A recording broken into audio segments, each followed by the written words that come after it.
Bom, então agora a gente chega na aula final para a criação da persona, aquele momento em que você vai colocar no papel tudo que você sabe sobre a noiva que você deseja atender. E aí, quando eu falo papel, na verdade vai ser no Notion, e já tem o passo a passo de como é que você entra no Notion, de como é que você duplica a tela.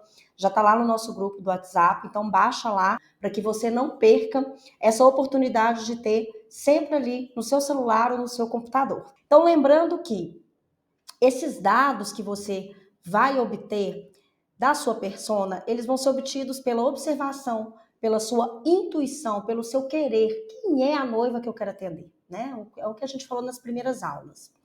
Essa noiva vai ser criada por você, baseado na noiva que você vai atender a partir de agora, pensando sempre, gente, que essa noiva persona, ela é a junção de todas as noivas mais interessantes que fazem sentido para a sua empresa, para as crenças profissionais que você tem.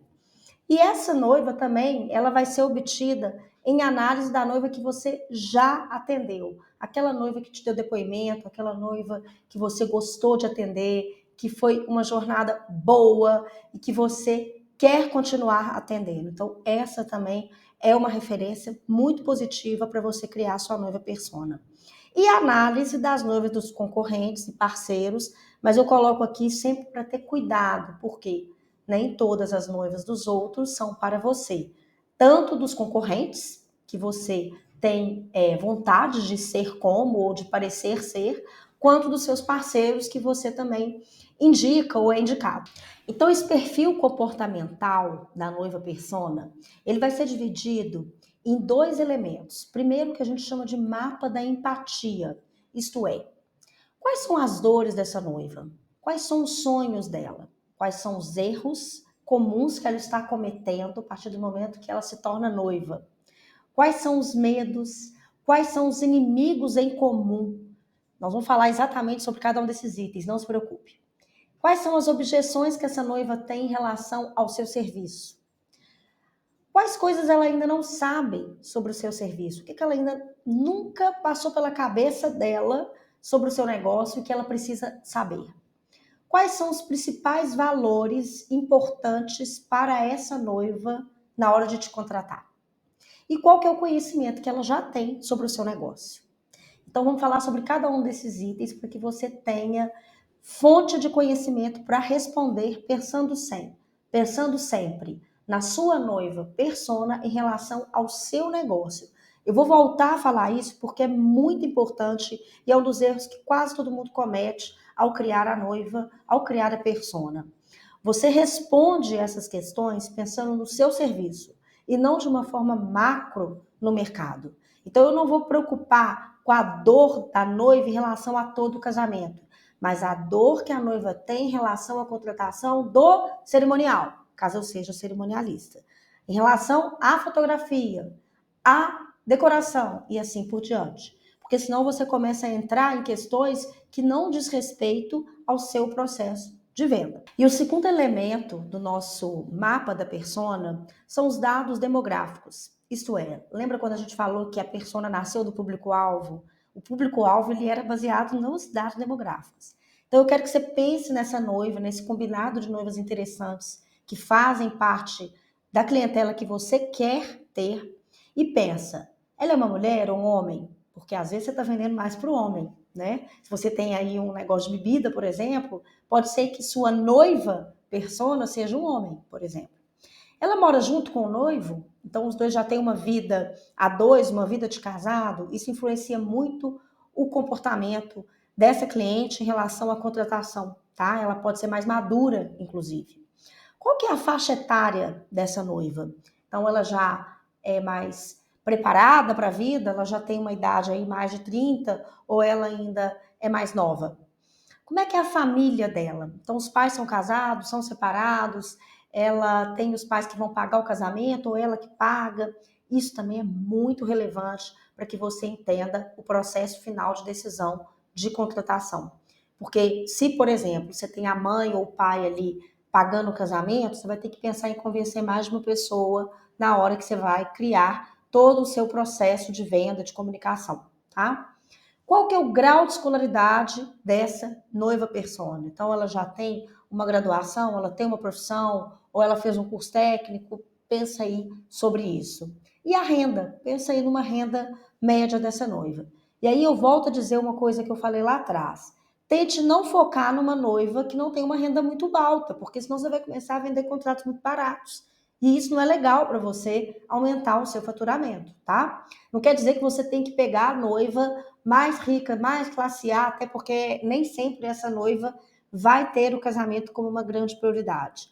Mas pensar sempre em uma cliente que tem o seu serviço como prioritário, ou grande parte desse serviço como prioritário, e que tenha condição de pagar. Então agora a gente vai entrar em cada um dos itens desse mapa da empatia. Vamos falar primeiro da dor. O que é uma dor? É aquilo que incomoda interna e externamente o cliente a ponto dele ter dúvidas sobre a sua contratação. Vamos pensar primeiro aqui no cerimonial. A noiva, às vezes, ela fala comigo assim, eu não sei se eu preciso de cerimonial, porque a experiência que minha amiga teve é que a cerimonialista dela pegou no braço do padrinho e foi super constrangedor. Ou a cerimonialista não fez a contabilização final do casamento ou contou tudo errado. Ou ela, eu já vi cerimonialista que ficou beijando o padrinho no meio do evento. Olha, para vocês terem uma ideia que dores são questões muito pessoais da noiva e que foram trazidas para mim por outras noivas. E a partir desse momento eu entendo como que ela pode chegar, e antes dela chegar com isso, eu já tenho uma resposta para dá-la. Então, dor é aquilo que incomoda ela lá no sentimento profundo e que às vezes ela não fala, mas ela sente porque ela já ouviu falar sobre um acontecido em relação àquele serviço. E que isso pode ser uma trava na hora de fechar. Agora a gente vai falar dos sonhos, que talvez sejam um dos itens mais fáceis, mas não por isso você deve colocar coisas muito soltas, tá? Vamos trabalhar sempre dentro da profundidade.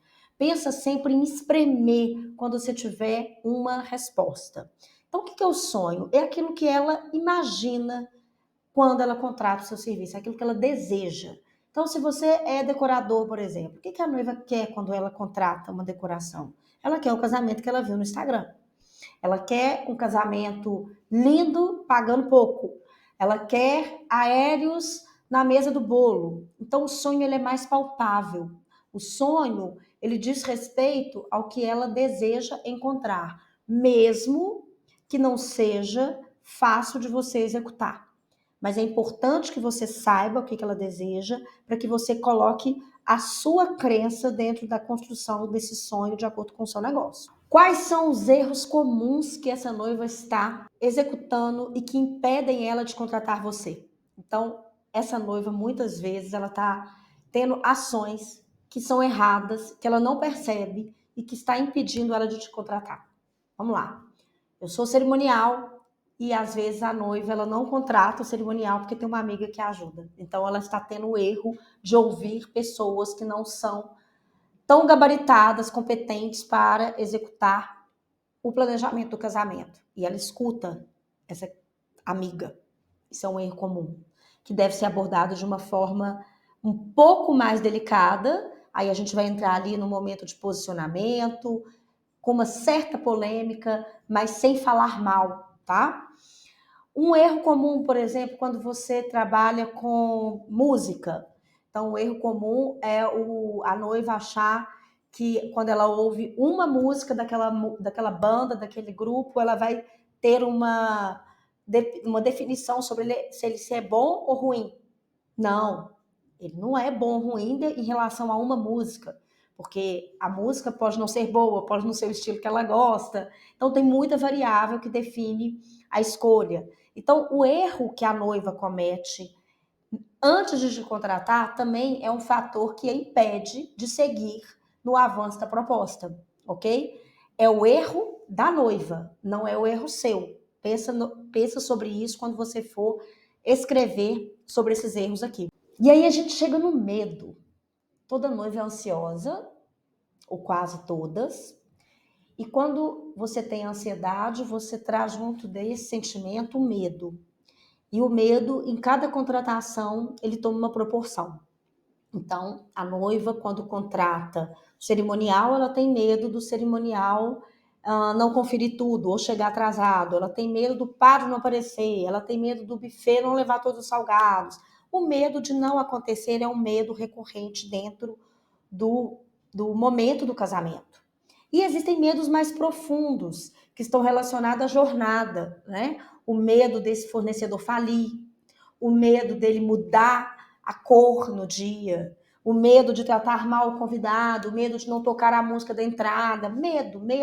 O medo faz parte da construção do imaginário da noiva. Quanto mais perto ela vai chegando do casamento, mais medo ela vai tendo, se o fornecedor contratado não é uma autoridade para ela.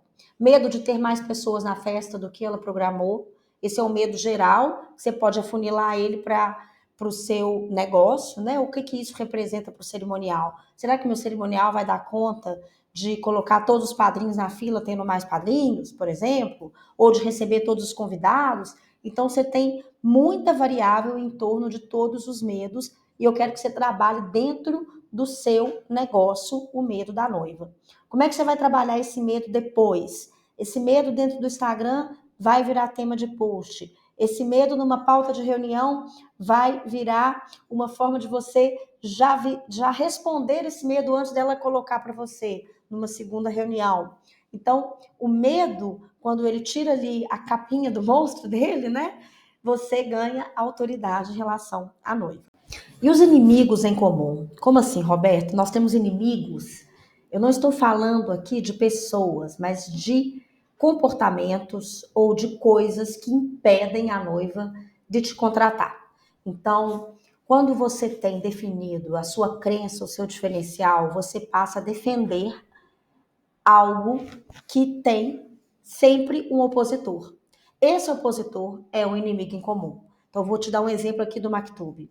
Eu defendo a causa de que todo casamento precisa ter ensaio, seja aqui no meu escritório, seja no próprio salão de festas, mas o ensaio é primordial.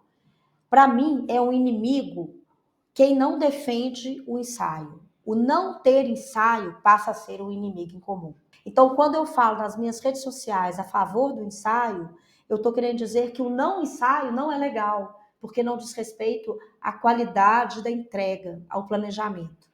Eu tenho uma mentorada que faz bolo e ela só trabalha com produtos de qualidade, produtos não industrializados. Os produtos industrializados são os inimigos em comum dela. Aquilo que tira ela da zona do conforto, o produto dela da zona do conforto. Então, talvez agora, nesse momento, não seja claro para você definir esses inimigos em comum, porque a sua crença ainda não está tão estabelecida. Mas ao longo do processo de evolução na imersão, vai ficar mais claro e você vai ter clareza daquilo que você condena dentro do seu posicionamento. E é muito interessante porque quando você condena algo, você cria uma comunidade. E a noiva que está dentro dessa comunidade, ela fala a sua língua e te defende, e aí você vai tendo mais força para falar aquilo que você acredita. Então, os seus inimigos estão do lado de lá, e os seus amigos, que são suas noivas, fãs, persona, elas estão sempre te exaltando. E aí a gente entra no termo objeção. Objeção é o senão. Eu não vou contratar aquela empresa não, porque ela é cara. Eu não vou contratar aquela empresa não, porque ainda falta muito tempo para chegar ao casamento, tá cedo. Ou eu não conheço ninguém que fez evento com eles, então não tem confiança, não tem validação. Não, eu ouvi outro fornecedor que oferece um serviço bem mais barato e igual. Você ainda não mostrou valor. Então essas objeções são objeções padrões, ok? Todas as noivas, todos os clientes de todos os serviços, eles vão ter essas objeções. Mas existem objeções que são mais específicas para o seu negócio, que diz respeito à sua forma de entregar. Então vamos pensar aqui no cerimonial. Por que eu não vou contratar cerimonial? Não vou contratar porque eu consigo fazer sozinho. É só pegar lá no Instagram os nomes e eu fazer o orçamento e tá tudo bem, eu preciso só pro dia. Isso é uma objeção. Não preciso de decoração assim tão cara, não. É só uma florzinha no vaso, né? A decoração dela é só uma florzinha no vaso, mas não entende que existe todo um processo por trás. Então, os senãos, eles acontecem por uma falta de entendimento sobre o valor do seu negócio. Lista para mim os senãos, as objeções que impedem a noiva de te contratar. Essas objeções também serão quebradas na sua comunicação, no seu Instagram, na sua proposta, na sua pauta de reunião, mas de uma forma afetiva, sempre antecipando essa objeção, provando que você sabe, oferecendo clareza do seu negócio, reforçando valor. E aí a gente chega num elemento para a construção da persona que ele é fantástico e que te faz entender aonde você está, quem é você na fila do pão. Porque quando você começa a conversar com aquelas noivas que te contrataram, ou com a noiva que vai te contratar e que você entende que é a sua noiva persona, você começa a entender o que ela sabe sobre o seu negócio, o que ela não sabe. E às vezes você acha que ela sabe um determinado item e ela não sabe. Então, é muito claro, muitas vezes, que a noiva não sabe o que o cerimonial faz. Ele não sabe, o noivo, por exemplo, que o cerimonial pode negociar serviço. Ou que o decorador leva também a iluminação cênica. Às vezes ele nem sabe o que é iluminação cênica. Ou que o buffet não leva a bebida destilada. Então, itens que são muito específicos, eles estão aqui nesse item. O que a cliente, a sua noiva persona, não sabe sobre o seu negócio e que é valioso para ele saber, porque gera diferenciação no seu trabalho, na sua entrega. Pensa que às vezes ele não saber um item que é irrelevante, não vale a pena ser dito, mas tem que ser um item que é primoroso para você, que é diferencial para você na hora que você está vendendo, na hora que você está entregando o seu serviço. Então, vale muito a pena pegar os seus depoimentos e ver o que a noiva escreveu ali como um elemento surpresa da sua entrega, porque ela não sabia que você fazia e agora ela está vendo. Voltando também naquele questionário que você fez lá para sua noiva antiga, que já casou, sobre o seu negócio, você vai perguntar para ela sobre os principais valores que levaram ela a te escolher. Por que ela te escolheu? Qual que foi o ponto de desempate entre a sua empresa e a outra empresa? O que fez você ser desejado pela noiva? Quais são os valores importantes da sua empresa que fizeram com que ela tivesse um olhar de desejo? Esse ponto é um ponto alto para a construção da sua crença, do seu diferencial. Porque muitas e muitas vezes o que você entende como crença não é o que a noiva entende como crença. É muito interessante entender o olhar da cliente em relação à sua empresa, porque ele tem que ser igual ao olhar com que você fala e ao que você sente. Você tem que sentir a empresa como a noiva sente, porque senão vocês estão falando línguas diferentes. Por isso é que essa comunicação inicial aí, dessas perguntas para essas noivas que já passaram por você, é tão importante. Pergunte a ela por que ela te contratou, o que levou ela a te contratar. Olhe nos depoimentos, pergunte aos seus parceiros, o que você vê de tão legal na minha empresa que te faz indicar? Ah, porque você é gente boa. Por que eu sou gente boa? Aperta, pergunta, usa palavras-chave para você entender. Não deixa a pergunta vazia. Pergunta vazia vai te deixar ter uma crença vazia também. Esse é um exercício mais profundo de definição de valores. E agora a gente vai falar sobre o conhecimento. O que a noiva já sabe sobre o seu serviço, sobre o seu produto quando ela te procura? Tá, mas Roberta, você falou lá na primeira aula que existem 2 momentos de persona. Então você vai responder aqui de acordo com os 2 momentos, tá? Inclusive você pode pegar algumas respostas lá e trazer para cá de novo. Pensando o que a noiva já sabe quando ela me pede o orçamento sobre o meu serviço? E o que ela já sabe quando ela me pede o orçamento? No início do planejamento, quando ela ainda não vai me contratar, ou no meio do planejamento, quando ela vai me contratar? Quais são as premissas básicas que ela tem da minha empresa? Essa ferramenta é importante para você saber a partir de qual informação você vai partir para começar a se comunicar com essa noiva. Porque se essa noiva estiver muito rasa, sua comunicação vai ter que ser muito incipiente. Se essa noiva estiver mais avançada, Se a sua noiva persona já estiver mais avançada, você já pode ter uma comunicação mais avançada também. Vamos dar um exemplo aqui, eu com você, por exemplo. Você percebe que eu não estou lidando com o fornecedor que está começando. Você já tem uma cartela de cliente, você já tem uma experiência. Eu escolhi trabalhar com um fornecedor de evento que tem uma jornada. Não é um fornecedor que está aprendendo a fazer o negócio, é um fornecedor que já sabe entregar, mas não sabe vender. Então, é um nível um pouco acima daquele mais básico que precisava ter outros conhecimentos. Então, pensa um pouquinho sobre isso com a sua noiva, para que você possa também ter uma comunicação mais alta ou mais baixa em relação à divulgação do seu negócio. Bom, finalizamos então a nossa aula de persona. Você vai preencher os dados, primeiro relacionados ao mapa da empatia e depois aos dados demográficos. Não se preocupem, tá tudo certo, não existe receita de bolo, nós não estamos lidando com matemática, não é ciência exata. Nós estamos lidando com pessoas e a persona é viva. Então, escreva sem julgamento.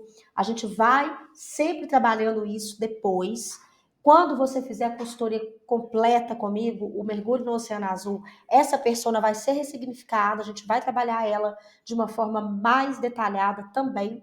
E na nossa imersão, você vai conseguir também trazer mais informações para ela e o mais importante, trazer as respostas da persona para as movimentações da sua proposta, do seu atendimento, do seu Instagram e das suas parcerias. Esse é o grande segredo da criação, do desenvolvimento da sua persona. É você ter uma base forte de informação para não dizer mais do mesmo, como a maioria dos fornecedores. Então, parabéns se você chegou até aqui. Vamos para o próximo passo e não passe despercebido dessa aula.